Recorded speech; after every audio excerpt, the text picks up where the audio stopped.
खुलुमबाय बे समाव दङ बड'लेण्ड इंखं टेलिभिजननि स्टुडिअ आं खोमथागोरा गयारि। दिनैनि गाहाय रादाबफोराव दङ। 2 आरो 7 मे खालि मोननै खोलोबआव खुंगोन पन्चायत बिसायख'थि। गुणोत्सवआव बिटिसिनि जिल्लाफोरनि गाज्रि रेंकिंखौ लानानै एबसुआ जिंगासिदों। लकसभायाव बग एबा सोदांनाय बिलआ पास जाबाय। गं 200 गुदि फरायसालियाव मिसिं रावजों फराफारि जागायबाय। दानिया फैदिनि आबुं रादाबाव।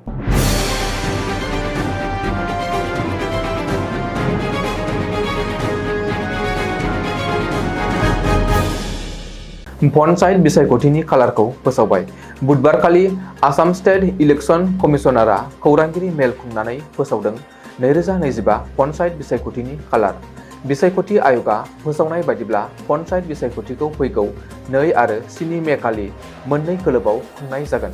गिबि खोलोबआव अखं आसाम आरो बराक सेरफां, नैथि खोलोबआव आफां आसामाव बिसायख'थि खुंगोन। फुंनि 7:30 रिंगानिफ्राय बेलासिनि 3:30 रिंगासिम भट लानाया सोलिगोन। बेनि उनाव 11 मे खालि भट सानगोन आरो बिसायख'थिनि फिथायखौबो फोसावगोन। मख'नो गोनांदि आसामनि गासै 21,920 गामि पन्चायत, 2,192 आन्सलिक पन्चायत आरो 397 जिल्ला परिषदआव खुंनाय जागोन बिसायख'थि।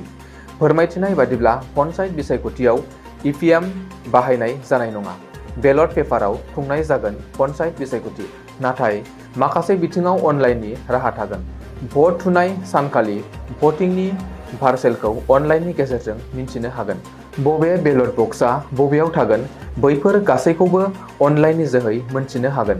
बेनि अनगायैबो नमिनेशन गथायनायनि बिबांखौबो सानफ्रामबो अनलाइनाव मोननाय जागोन। बेबादिनो नमिनेशन गथायनायाव जमा होनाय एफिडेभिटखौ बयबो नायनो हागोन। गामि पन्चायतनि सोद्रोमानि थाखाय बे राहा थानाय नङा।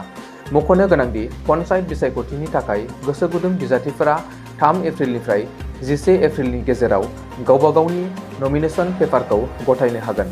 बेनि उनाव 12 एप्रिलखालि नमिनेशन पेपारखौ नायबिजिरगोन। 17 एप्रिलखालि नमिनेशन बोखांनानै लाफिननो हागोन। रिपर्ट बादिब्ला देग्लायनि पन्चायत बिसायख'थियाव गासै 1,80,36,682 सा भटारफोर दङ। बेनिनो 90 लाखआ हौवा आरो 89 लाखआ आइजो भटार। पन्चायत बिसायख'थिनि थाखाय गासै 25,007 भट मिरुफोर थागोन। 1,28,000निबो बांसिन पलिं एजेन्टफोर आरो सा 88 इलेक्शन अबजार्भार थिसनगोन होन्नानैबो बिसायख'थि आय'गनिफ्राय मिथिहोदों। रिपर्ट बादिब्ला बिसायख'थि फोसावदिंनायनि मुङाव जिल्ला परिषदनि बिजाथिया 10 लाख रां, आन्सलिक पन्चायतनि बिजाथिया 2,50,000 आरो गामि पन्चायतनि बिजाथिया 25,000 रां बाहायनो हागोन। बेनि अनगायैबो हादरारि थाखोनि सा 20 स्टार केम्पाइनारफोरखौ फोसावदिंनायाव बाहायनो हागोन। थांनाय मंगलबारखालि फोसावदों देग्लायनि गुणोत्सवनि रिजाल्ट। नाथाय देग्लायनि गुणोत्सवनि रिजाल्टआव बिटिसिनि जिल्लाफोरनि दिन्थिफुंनाय आरो रेंकिंखौ लानानै जिंगासिनो गोनां जादों। दुलाराय बर' फरायसा आफाद सुंद'यै एबसुआ। गुणोत्सवनि रिजाल्टनि सायाव एबसुनि आफादगिरि दिपेन बर'आ बुंदों दि मंगलबारखालि फोसावनाय गुणोत्सव 2024-25 नि रिजाल्टआ दिन्थियो बिटिसिनि जिल्लाफोर फारियै उदालगुरि, बाक्सा, चिरां आरो क'क्राझारनि रेंकिंआ 28, 29, 30 आरो 31। बेयो जोबोद दुखु गोनां रेंकिं। कार्बि आंलं आरो सोनाब कार्बि आंलंनि रेंकिंआ 32 आरो 33। बेबादिनो दिमा हासावनि रेंकिंआ 26।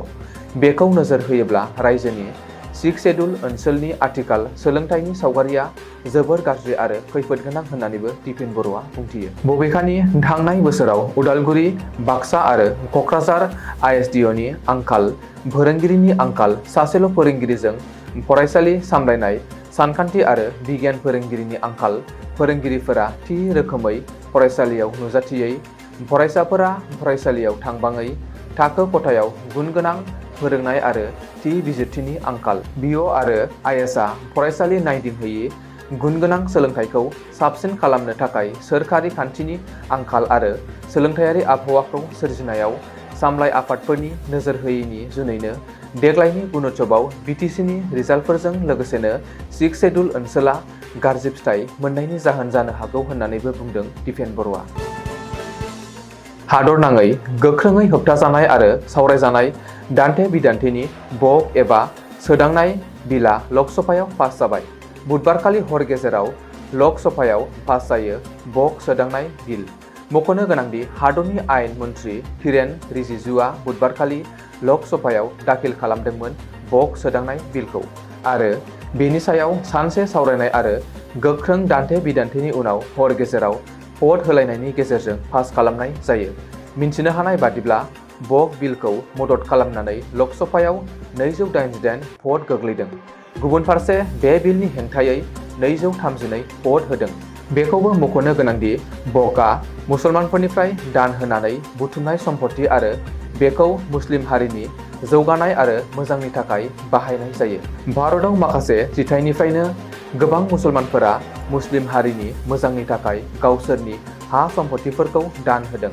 बकआ मोननै रोखोमनि रायजोआरि बक आरो फोलेरारि बक। मुस्लिम बक भेलिडेशन एक्ट 1930 खौ इंराजफोरा भारतआव लाबोदोंमोन। उदांस्रिनि उनाव भारतआव बक एक्ट 1954 आयेन खालामनाय जादोंमोन।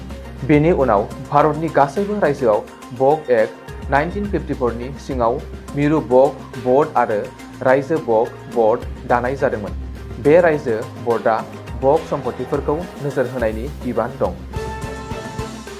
आसामनि मिसिं सुबुं थानाय ओनसोलनि गं 200 गुदि फरायसालियाव मिसिं रावजों फोरोंनाय एबा मिसिं बिजोंनि फराफारिखौ जागायबाय। सिलाफोथाराव थानाय लखिमपुर ट्राइबेल एमइ स्कुलजों लोगोसे ओनसोलनि गं 16 गुदि फरायसालिफोरावबो बुधबारखालिनिफ्राय मिसिं बिजोंजों फराफारिखौ जागायो। मख'नो गोनांदि मिसिं समाजनि गुबुन गुबुन माहारियारि आफादफोर आरो सुबुंफोरा मिसिं रावखौ सोलोंथाइनि बिजों महरै गनायथि मोनहोनो थाखाय थांनाय 4 जिथाइ एबा 40 बोसोरनिफ्रायनो सोमावसारबोदोंमोन आरो आन्दलन खालामबोदों। बेनिनो फिथाइ महरै जोबनायाव मिसिं रावा फरायबिजों महरै गनायथि मोननो हाबाय।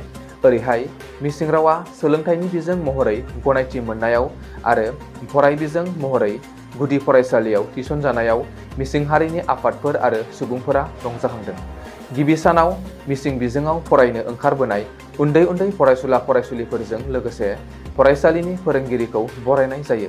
बेजों लोगोसे मिसिं राव बिगियानारि धबुराम थाइटखौबो गोसोखांनानै मान बावनाय जायो। मिसिं जातीय पार्टी आरो मिसिं सुबुंफोरा बे जाफुंसारनायनि थाखाय आरो मिसिं रावा आगाननि दावबायनायनि थाखाय रायजोनि गिबि मन्थ्रि डक्टर हिमन्त बिश्व शर्मा, सोलोंथाइ मन्थ्रि डक्टर रनज पेगु आरो जायगानि एमएलएफोरखौ साबायखर होयो।